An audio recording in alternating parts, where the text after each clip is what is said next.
बच्चे आज हम टर्म 2 का chapter number 8 that is application of integral start करने जा रहे हैं। ठीक है, एप्लीकेशन ऑफ इंटेग्रल का मीन्स कि जो हमने 7 चैप्टर में इंटीग्रेशन फाइंड करनी सीखी थी उसको अप्लाई करके हम किसी कर्व के अंडर जो एरिया आएगा वो कैलकुलेट करना सीखेंगे। ठीक है जी। फॉर एग्ज़ाम्पल बच्चे जस्ट अ सेकेंड,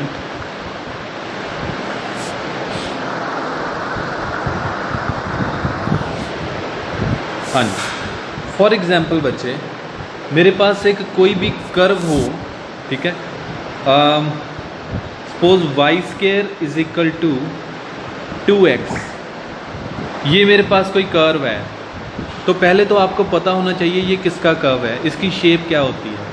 अगर आपने +1 क्लास में पढ़ा हो कोनिक सेक्शन चैप्टर तो उससे आपको पता लगेगा कि ये एक पैराबोला है बच्चे।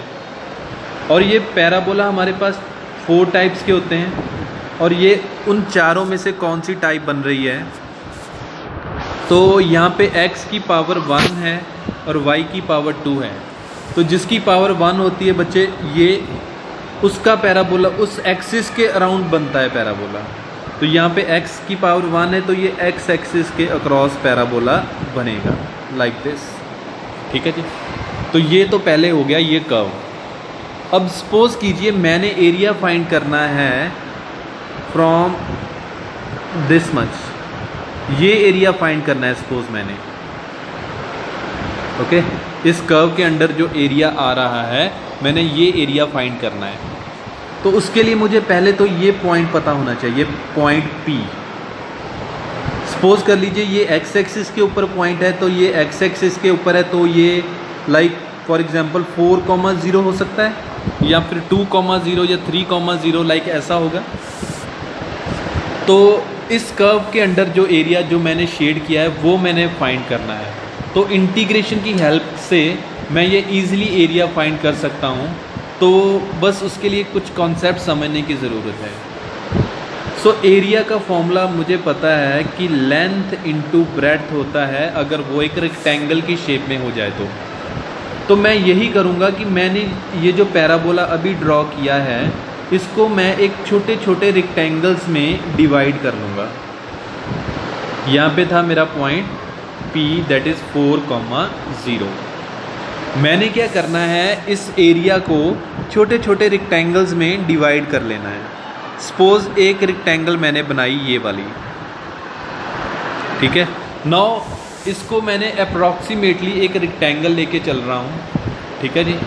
रेक्टेंगल आप ऊपर से बोलोगे कि सर ये ऊपर से तो स्लांटिंग पोजीशन में है, लेकिन अगर मैं इस रेक्टेंगल की विड्थ छोटी कर दूँ तो ये अप्रॉक्सीमेटली बच्चे एक रेक्टेंगल ही कंसीडर कर लूँगा मैं।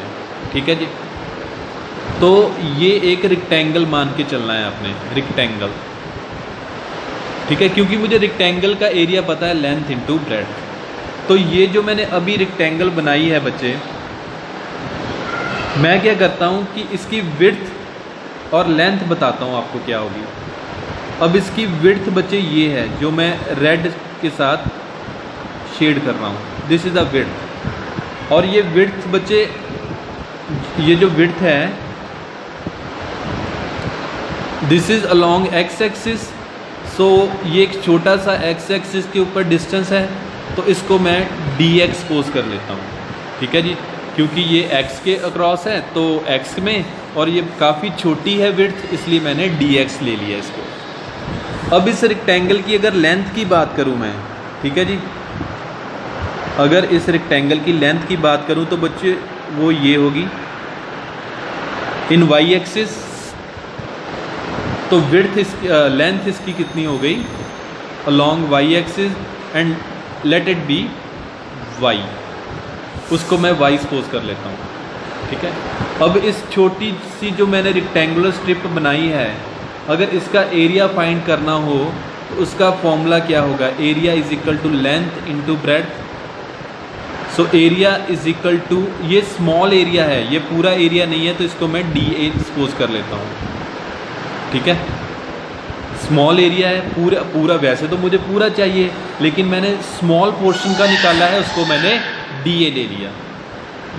अब लेंथ कितनी है y, विड्थ कितनी है dx, मतलब स्मॉल एरिया किसके इक्वल आ गया y इंटू dx। ठीक है जी। अब मैंने करनी है इसकी पूरे का एरिया निकालना है। तो बच्चे यहीं से इंटीग्रेशन का कॉन्सेप्ट शुरू होता है। इंटीग्रेशन का क्या काम होता है, वो छोटे छोटे रीजन को ऐड करता है। Integration means adding small portions और स्मॉल टर्म्स, कुछ चीज़ों को जोड़ने के लिए इंटीग्रेशन यूज़ होती है। जब डाटा हमारा कॉन्टिन्यूस हो और उसको जोड़ना हो तो हम इंटीग्रेशन कर सकते हैं। सो इंटीग्रेशन दोनों साइड्स पे मैं करूँगा। ठीक है, तो यहाँ से DA और यहाँ से y dx।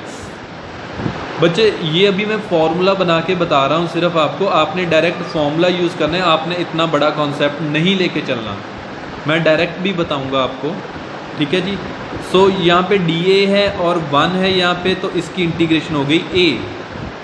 और यहाँ पे आया y, तो जो आपको कर्व दिया हुआ था, कर्व आपको दिया था y square is equal to 2x, y square is equal to 2x था। यहाँ से y की वैल्यू निकालिए, y किसके इक्वल आ गया अंडर रूट 2x।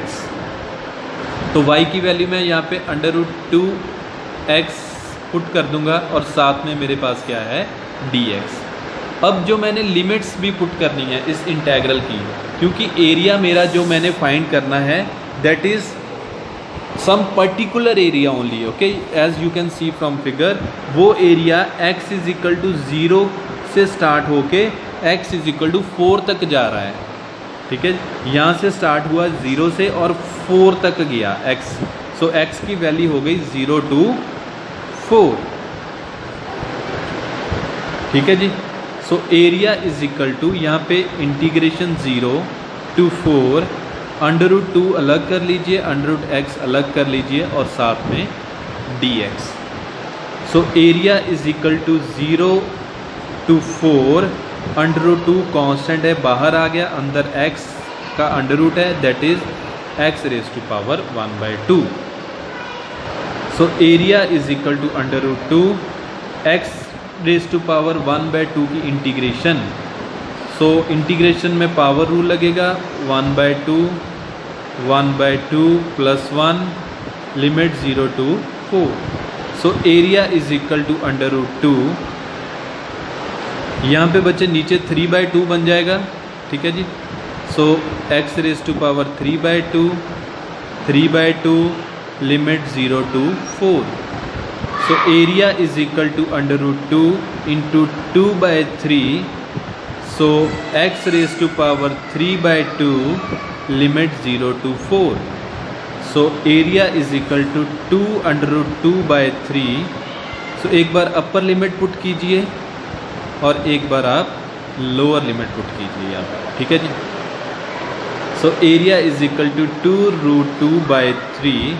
अब 4 को कैसे लिख सकते हो, 2 की पावर 2 रेज टू पावर 3/2, और ये कितना आ गया आपका 0, 2 और 2 cancel. So area is equal to 2 root 2/3 और यहाँ पे बचा 2 की power 3 and that is 8। So 8 into 2 is 16। So 16 under root 2/3। So this is the area of shaded region. ठीक है जी। सो ये था आपका क्वेश्चन। इसी तरह से बच्चे हम बाकी क्वेश्चंस भी करेंगे। ठीक है। सो एक बार आप वीडियो रिवाइंड करके पॉज करके सारा सॉल्यूशन देख सकते हो। ठीक है, चलो ठीक है। अब हम चलते हैं अपनी एक्सरसाइज के ऊपर।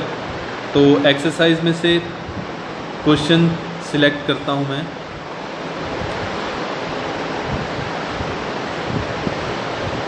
(8.1) एक्सरसाइज।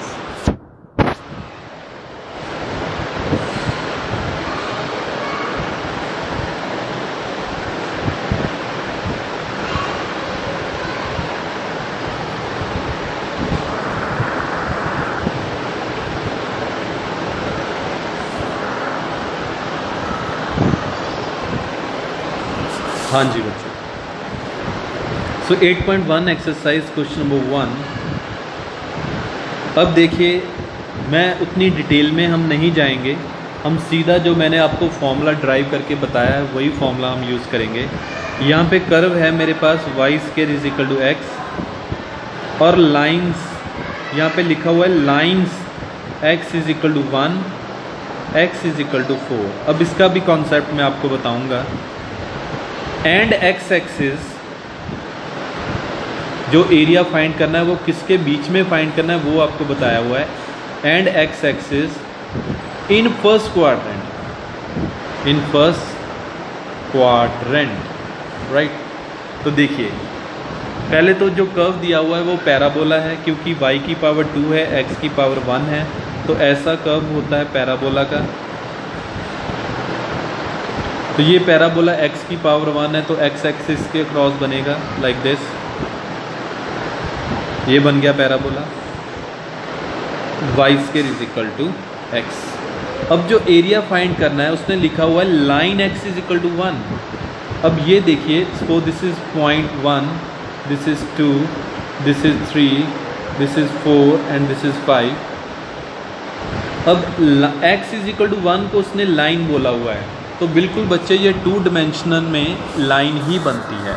सो x = 1 बच्चे वीडियो को, सो x = 1 का मतलब 1 में से पास करती हुई एक लाइन जो y एक्सिस के पैरेलल होगी लाइक दिस, ठीक है जी। और x = 4 का मतलब x = 4 में से पास करती हुई एक लाइन जो y एक्सिस के पैरेलल होगी लाइक दिस, ठीक है जी। अब जो एरिया फाइंड करना है, this is a line x = 4, okay. और ये लाइन बच्चे है आपकी x = 1 की। तो मैं आपको बताऊं कि सपोज सिंपल यहाँ पे x = 1 की अगर लाइन ड्रॉ करनी हो तो 1 में से पास करती हुई y एक्सिस के पैरेलल ये होती है x = 1 की लाइन। 1 = 4 की लाइन अगेन x के 4 में से पास करती हुई y एक्सिस के पैरेलल, ठीक है। तो जो एरिया हमने फाइंड करना था वो कर्व, ये कर्व हो गया बच्चे, ये कर्व हो गया। x = 1, ये x = 1 की लाइन हो गई। x = 4, ये x = 4 की लाइन हो गई। और x एक्सिस, ये x एक्सिस की लाइन हो गई, ठीक है जी। तो इन चारों के अंडर जो एरिया आ रहा है फर्स्ट क्वाड्रेंट, तो फर्स्ट क्वाड्रेंट में रहना है, मीन्स ये एरिया फाइंड करना है हमने, ठीक है जी। ये एरिया हमने फाइंड करना है। तो उसके लिए हम क्या करेंगे, integration. So area = y dx, यही मैंने आपको फॉर्मूला बताया था। और x की लिमिट, x कहाँ से कहाँ तक जा रहा है बच्चे, फिगर में से देखिए 1 से 4 तक जा रहा है, ठीक है। और y की वैल्यू, y² मेरे पास x के इक्वल है, तो y किसके इक्वल आ गया, √x के। So area = 1 to 4 √x × dx। तो सिंपल ऐसे फाइंड कर लेना अपने एरिया। जो पहले मैंने बताया था वो मैंने आपको बताया था कि ये y dx आया कहाँ से, ठीक है। अब आप डायरेक्ट वो फॉर्मूला यूज़ कर सकते हो। सो एरिया = 1 to 4 √x को कैसे लिख सकते हो, x⁻² 1/2 × dx। So area = 1 to 4। अब इंटीग्रेशन कर देते हैं पावर रूल लगा के इसका, simple. So x⁻² 1/2 + 1, 1/2 + 1, limit 1 to 4। So area = so x⁻³ 3/2, नीचे भी 3/2 आ गया, लिमिट 1 से 4 तक। सो एरिया = 2/3, यहाँ पे x⁻³ 3/2 है और लिमिट 1 to 4 है यहाँ पे। तो लिमिट पुट कीजिए, एक बार अपर लिमिट पुट करोगे आप 4⁻³ minus lower limit 1⁻³। So a = 2/3। तो 4 को कैसे लिख सकते हो, 2⁻², 3/2 माइनस 1 की पावर जो भी कीजिएगा 1 ही रहेगा वो।